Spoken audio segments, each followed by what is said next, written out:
हरे कृष्णा। श्री मध्वाचार्य जी के विषय में आप लोग सुनेंगे, जो गौड़ीय का मूल आचार्य हैं।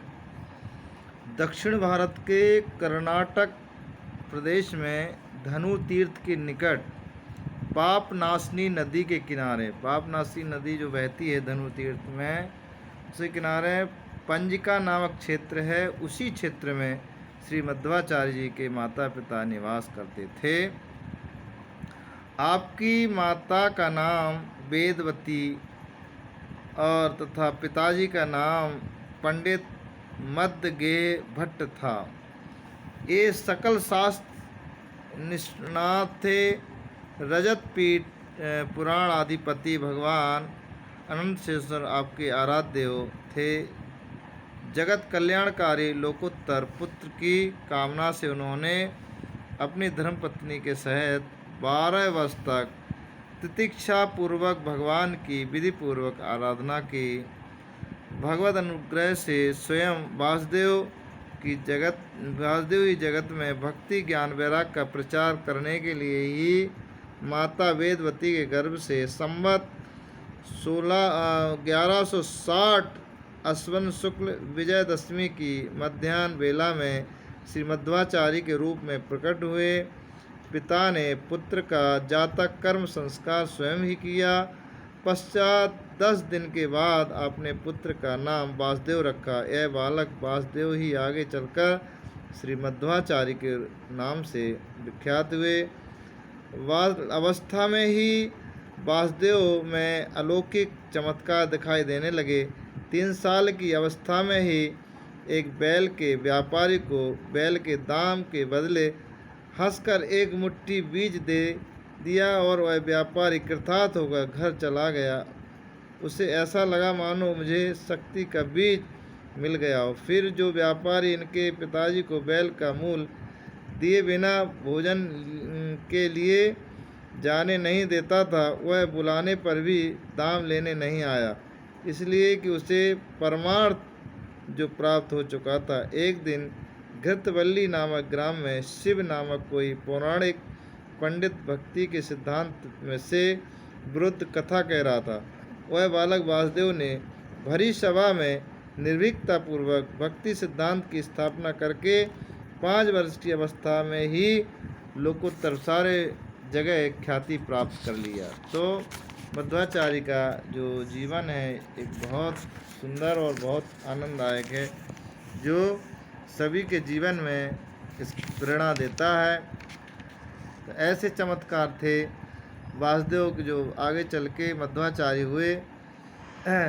वासुदेव ने जगत में भगवान की विशुद्ध भक्ति के प्रचारार्थ 19 साल की अवस्था में ही संन्यास ले लिया था। मध्वाचार्य जी ने केवल 19 साल की आयु में ही संन्यास, 19 साल है कि 11 साल की है, 11 साल की अवस्था में ही संन्यास लेने का निश्चय किया।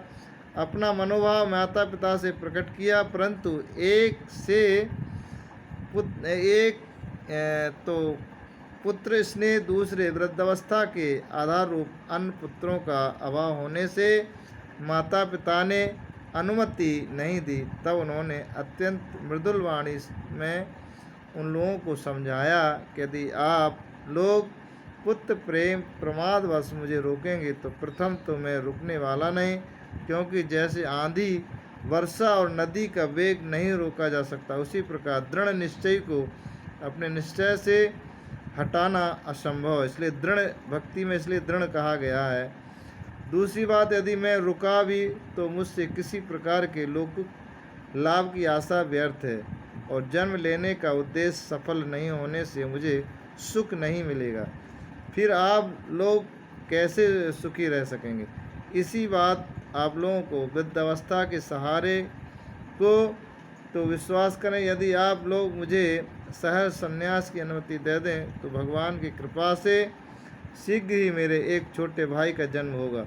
माता पिता को अपने वचनों में प्रतीति न होते देख वासुदेव ने कहा, आप लोग जो यह सूखा वृक्ष और सूखा सरोवर देख रहे हैं, तो प्रातः होते ही वृक्ष पलवर सुंदर खिल जाएगा, पत्र आ जाएंगे, फल आदि आ जाएंगे, और यह सरोवर निर्मल जल से परिपूर्ण हो जाएगा। जो सूखा हुआ सरोवर है, तो यदि ये मेरी बातें सत्य हो जाए तो अनुज जन्म ही निश्चित होगा, हमारे छोटे भाई का भी जन्म निश्चित होगा, ये समझ लीजिए। प्रातः सचमुच दोनों ही बातें पूर्ण कृतार्थ हुई। यह देखकर सबके मन में दृढ़ विश्वास हो गया कि यह कोई अवतारी बालक है। माता पिता ने स्वीकृति दे दी कि जाओ आप संन्यास ले लीजिए।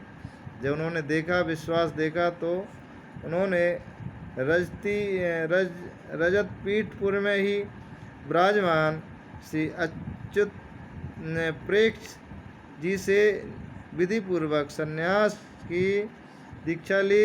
श्री गुरुदेव जी ने आपका नाम रखा पूर्ण प्रज्ञ जी।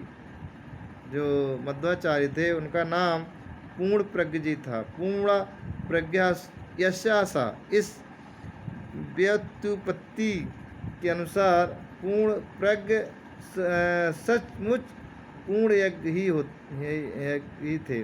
आप अपनी अलौकिक प्रतिभा से श्री गुरुदेव जी के भी तत्वबोध विषयक भ्रम का निवारण करते थे। कुछ साल तक श्री गुरु जी की सेवा में रहने के पश्चात एक दिन उन्होंने श्री गंगा स्नान एवं दिग्विजय करने के लिए जाने का अनुमति मांगी। श्री गुरुदेव ऐसे सुयोग्य शिष्य के विरह की संभावना से विकल हो गए और श्री अनंतेश्वर भगवान से प्रार्थना की कि इनकी कृपा प्रार्थना पर प्रसन्न होकर श्री हरि ने इन्हें आज से तीसरे दिन सामने वाले मध्य सरोवर में श्री गंगा जी प्रकट होंगी। उसमें स्नान लेने से गंगा स्नान का पुण्य प्राप्त होता। सचमुच अच्युत प्रेक्ष जी एवं पूर्ण प्रज्ञ ने देखा कि तीसरे दिन एकाएक एक सरोवर जल धवल हो गया, उसमें तरंगें उठने लगीं तथा कमल भी खिल गया। पूर्ण प्रज्ञ की यात्रा स्थगित हो गई। इसके लिए श्री गंगा जी मध्य सरोवर में प्रगटी, अतः आपका नाम मध्वाचार्य पड़ गया। इनके लिए श्री गंगा जी मध्य सरोवर में ही प्रगटी, अतः आपका नाम मध्वाचार्य भी पड़ा था और आगे चलकर यही नाम विशेष प्रसिद्ध हुआ। श्री मध्वाचार्य दिगंतर व्यापिनी स्वतः ही सिद्ध कीर्ति को श्रवण कर बहुत से पंडित, विद्वान, तार्किक, मायावादी शास्त्रार्थ करने के लिए आते, परंतु सबको हरा कर अपना सा मोह लेकर लौटना पड़ता। कुछ काल तक आश्रम में वास करते हुए ही भक्ति का प्रचार प्रसार करने के उपरांत आचार्य ने दिग्विजय की यात्रा का उद्देश्य शास्त्र अनुमोदित रीति से सत्तर्कों द्वारा मायावाद का खंडन करके भक्ति की प्रतिष्ठा करना था। अनेकों जगह शास्त्रार्थ हुए और सर्वत्र विजय आपकी हुई।